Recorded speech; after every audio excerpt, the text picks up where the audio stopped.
지난주에 이어서 회계사님의 이 이상직 임명 논란 전격 분석 오늘도 들어가 보려 합니다. 아, 네. 우선 좋습니다. 과거에 이상직 전 의원의 중진공 이사장 임명 경위를 수사 중인 검찰이 지난주에 이제 문재인 청와대 출신 임종석 전 실장 소환했고요. 임 전 실장은 정치 보복으로 이 수사를 규정을 했네요. 그러면서 조사 내내 진술을 거부했다는 보도도 나왔고요. 네네. 또 역대 정부에서 했던 절차 방식 그대로 이 이사장 임명을 했다는 게 이 공식 입장이었거든요. 네네. 어떻게 보시는지 플러스 설명 한번 해주시죠. 우선 임종석 실장이 그런 발언을 과거 정부가 하던 대로 했다. 전 그 말의 사실관계도 아닐 뿐더러 다를 거다. 그리고 제가 오늘 좀 공부해온 게 있으니까. 네. 또 하나는 본인 말이 사실이라 하더라도 그게 법리에 어긋난다라면 처벌돼야죠. 굳이 이런 비유 해볼까요? 계속 속도 위반했다라도 본인이 걸렸다. 그럼 걸린 거죠.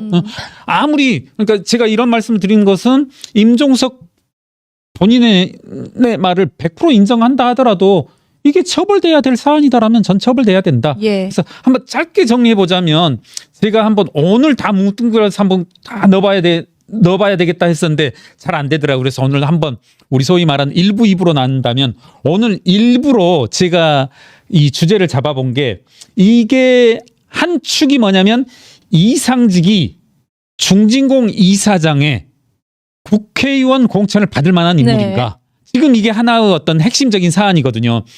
검찰은 적어도 어떤 기저에는 이상직은 중진공 이사장의 취임할 만한 인물이 아니다. 그리고 민주당 공천을 받아선 안 될 사람이다라고 판단을 했고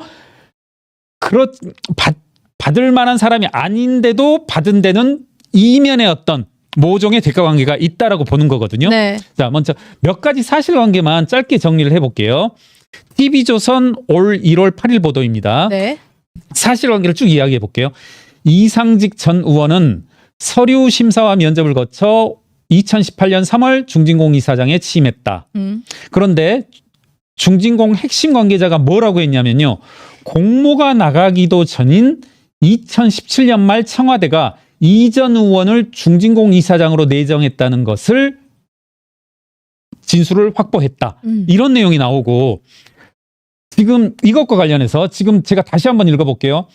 2017년 말 청와대가 이상직을 중진공 이사장으로 내정했다. 언제? 공모도 나기 전에. 자, 이것과 관련해서 방금 말씀한 그걸 근거로 해서 조국을 소환한 겁니다. 예. 네. 세 번째 말하게 되는데 조국이 민정수석으로 있는 동안 중진공 이사장 공모로 나가기 이전에 청와대가 이상직을 중진공 이사장으로 내정했다는 것에 대해서 참고인 신분으로 조국을 소환했다. 네.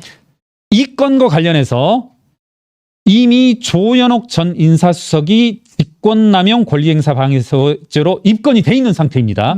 그리고 이 건과 관련해서 임종석 당시 대통령 비서실장을 참고인으로 소환했고요. 지난주에. 이 근거는 한겨레 2024년 8월 21일자 보도입니다. 자, 이와 같이 이제 검찰의 혐의와 조사가 진행되고 있는데 이제 한번 과연 이와 같은 본론으로 돌아가서 본주제로 돌아가서 이상직은 공천 혹은 중진공 이사장에 취임할 만한 인물이냐? 설주환 변호사란 분이 민주당 쪽 이제 패널입니다. 네. SBS 김태현의 정치쇼에 나와서 뭐라고 했냐면 이상직은 국회의원을 지내기도 했고 그리고 이스타젯이라는 기업을 운영하기도 했어서 중진공 이사장을 할 만한 필요 충분한 자격을 갖췄다 이렇게 말했는데요. 제가 지난번에도 말씀드렸지만 중진공이 대단히 어마어마한 자금을 좌지우지할 수 있는 그런 예산을 가지고 있고 5조 원에 육박하는 과거에 전 국회의원 정치인도 기업인도 한 번도 중진공 이사장에 취임했던 적이 없습니다. 없습니까? 네. 그리고 또 결정적으로 두 가지 다 제가 약간 혼돈을 했었는데 사실관계가 다르다라고는 할 수 없습니다. 뭐였었냐면 이상직은 중진공 취임 이전에 이미 주가 조작 혐의로 벌금 1,500만 원을 선고받은 바가 있고 제가 이 건과 관련된 건 줄 알았는데 전혀 별개의 건으로 두 가지를 혼돈했었는데 형의 업무상 횡령 배임 관련 판결문을 보면 뭐가 나와 있냐면 야, 횡령 배임한 거 너 맞아. 이경일이 한 거, 이상직의 형이 한 거 맞는데. 네. 그래서 이제 3년형이가 선고를 받았거든요. 그런데 있잖아. 횡령 배임을 했음에도 불구하고 3년밖에 안 두들겨 맞은 이유는 결국은 이때 이 돈이 횡령 배임한 돈이 다 이경일 네가 가져간 게 아니라 동생이 가져갔더라. 동생이 이때 이상직자인데. 그렇죠. 오. 네. 자, 이런 이력을 가지고 있는 사람이 과연 중진공 이사장이 혹은 민주당 공천을 받을 수 있는지 그 다음에 제가 한번 또 이것도 한번 살펴봤어요. 오늘은 네. 이게 이제 좀 화면에 올라갈 수 있는지 모르겠는데 예. 제가 지나가면서 그때 무슨 말씀을 했냐면 정치권 주변에 기업인이다 벤처인이다 이런 분들 많거든요. 네. 그런 이력들을 밑바탕으로 삼아서 이렇게 오시는 분들이 많은데 여러분 예를 들어서 김경률이라는 사람이 이렇게도 얘기해 볼 수 있을 것 같아요. 참여연대 집행위원장 이력을 가지고 예를 들어 국민의힘 비례대표 후보로 올라간다. 그럼 이렇게 할 게 아니라 참여연대 때 뭘 했었는지 우리 구민주 기자님이 시사저널 기자로서 그러면 시사저널 기자일 때 어떤 기사를 썼는지 이런 건 당연히 맞죠. 봐야죠. 당연히 이력만 볼 게 아니라 그러면 이상직이 기업인으로서 기업인이니까 기업의 실태를 잘할 거다 하는데 그러면 이 회사의 기업들은 어떤 상태였는지를 볼 필요가 있는데 제가 몇 개만 한번 가져와 봤어요. 새만금 관광개발 이것도 몇 달이 이렇게 쿠션 치는 형태로 곧바로 주주가 이상직은 아닌데 사실상 실소유주는 이상직이다 이렇게 말할 수 있습니다. 이 회사에 2016년 말 현재 왜 2016년 말 현재를 가져와? 이상직을 중진공 이사장으로 취임하려면 그때 시점에서는 2017년 말에서는 이때 이 공시를 봐야 됩니다. 그렇군요. 새만금 관광개발은 이 결손이 자본 잔식 상태여서 40억에 해당했습니다. 결손금 누적 결손금은 158억이었었고 매출은 아예 없었습니다. 없었군요. 네. 자, 이스타 홀딩스를 보게 되면 2016년 말 감사 보고서 보면 이게 조금 엽기적인데요. 의견 거절이 나옵니다. 의견 거절이요? 회계법인으로부터. 이게 조금 제가 따오면서도 그 화면은 안 따왔는데요. 이 회계법인 명칭은 안 따왔는데 군소회계법인이 의견 거절을 줍니다. 원래 군소회계법인은 의견 거절을 못 주거든요. 네. 뭐 3.1회계법인이다. 뭐 대형 회계법인은 너희 마음에 안 들어? 특히 중소기업들은 의견 거절 줘버리거든요. 네. 왜냐하면 그래봐야 1,000만 원, 2,000만 원 수입료이니까. 근데 저 같은 김경률이라는 사람이 조그만 군소회계법인은 2,000만 원, 3,000만 원도 크니까 그리고 되게 인간관계로 엮여져 있으니까 고객관계가 이게 못 주거든. 웬만하면 의견 거절 안 주는군요. 그렇죠. 못 주는군요. 그래서 되게 우회적인 수단으로 이제 막 이걸 알리거든요. 나중에 이제 기회 되면 제가 말을 할게요. 몇 번쯤은 이 자리에서도 말씀을 드렸었는데 그런데 여기가 의견 거절을 주고 보시면 지금 화면에 나오고 있는데 우측 하단을 한번 보십시오. 야 이게 뭔데 하실 수 있지만 네.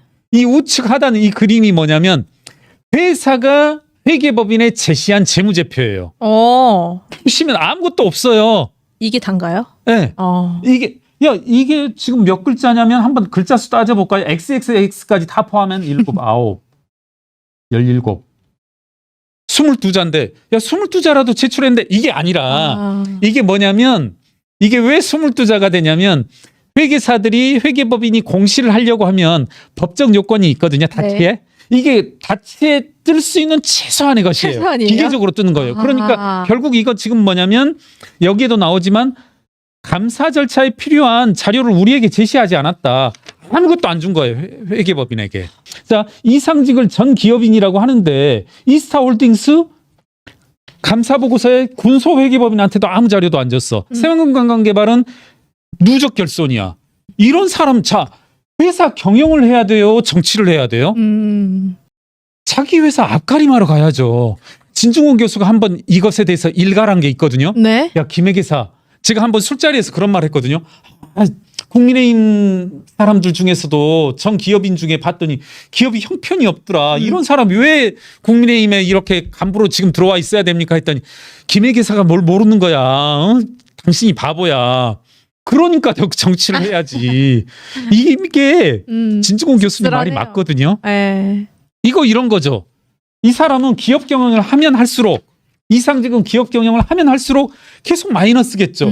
이걸 반전시키는 것은 정치권 기웃거리면서 정치권의 네트워크를 기반으로 해서 정책 자금 받아들이고 국고 보조금 받는 게 더 빠른 합리적인 선택일 수 있다는 거죠. 그래서 정치권으로. 네. 네. 이건 이상직으로서는 합리적인 선택인데 민주당은 이런 사람을 걸러내야죠. 민주당은 양문석 같은 사람을 양문석은 정치권에 끼웃거리고 귀 기울이고 하는 게 맞는데 공당으로서는 양문석을 커트해야죠. 그렇지 않습니까? 양문석이라는 사람이 제가 양문석 또 이야기하니까 흥분하는데 이런 사람 국회에 있으면 안 되죠. 응. 참 그겁니다. 이상직 전 의원도 마찬가지고요. 네.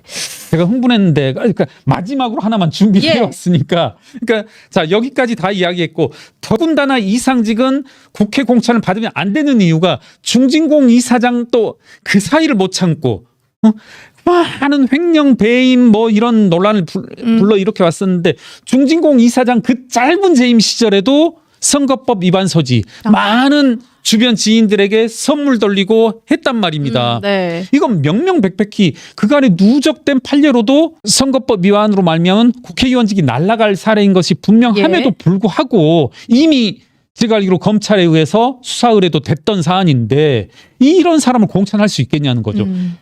도대체 이상직을 과거 주가 조작으로도 걸렸고 형의 문제도 있었고요. 형의 문제도 있었고 회사 본인이 운영했다는 회사들은 개판이고 네. 더군다나 잘 아시겠지만 임기 내내 많은 노동자들이 이스타항공의 조종사들 그다음에 승무원분들이 극단적인 그런 고통을 겪는 와중에 그리고 본인이 중진공 이사장의 재임 시절에도 많은 선거법 위반이라든가 이런 문제를 일으켰던 사람을 어떻게 공천할 수 있었냐. 이건 조국이 임종석이 설명을 해봐라는 거죠.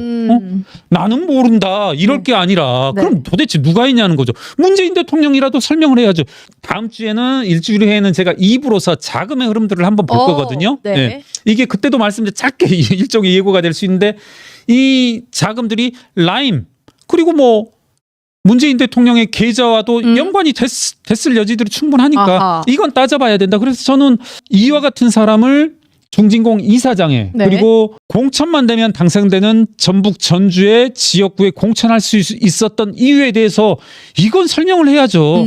만약 이상직이라는 사람이 공천 받을 만한 사람이면 누가 이걸 설명을 요구하겠습니까? 예. 지금까지 제가 말씀하신 것을 들으면 국민 누구라도 의문을 제기하지 않겠습니까? 따라서 조국 전 민정수석 그리고 임종석 실장. 전 비서실장 그리고 조현옥 전 인사수석은 이미 이제 입건이 되었다라고 하니까 답변을 해야 된다. 네. 그리고 필요하다라면 이 두 사람이 어버 하다라면 자꾸 뭐 정치 탄압이다 뭐다 한다라면 진실 거부. 문재인 전 대통령이라도 이건 설명을 해라.